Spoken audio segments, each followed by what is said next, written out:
বিশ্ব এই সাজানো চিত্রনাট্য আগেও দেখেছে। এখানে অস্তিত্বের উপর হুমকি তৈরি হচ্ছে এরকম একটা বয়ান তৈরি করা হয়।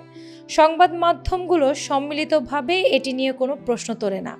রাজনীতিবিদেরা রণবাদ্য বাজায়, নিরাপত্তার কথা বলে আগ্রাসনের পক্ষে যুক্তি দাঁড় করায়।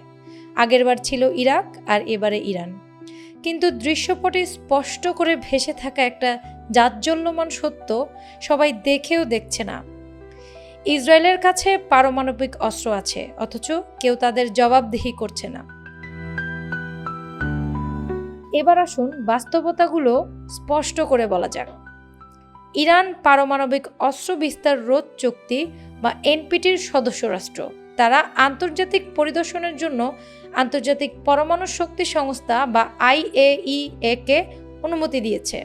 ফলে ইরানের পারমাণবিক কর্মসূচি সবসময় নজরদারির মধ্যে থাকে। শুধু সম্ভাব্য পারমাণবিক সক্ষমতার অভিযোগেই ইরানের উপর বিধ্বংসী নিষেধাজ্ঞা আরোপ করা হয়েছে। অন্যদিকে ইসরায়েল এনপিটিতে স্বাক্ষর করেনি।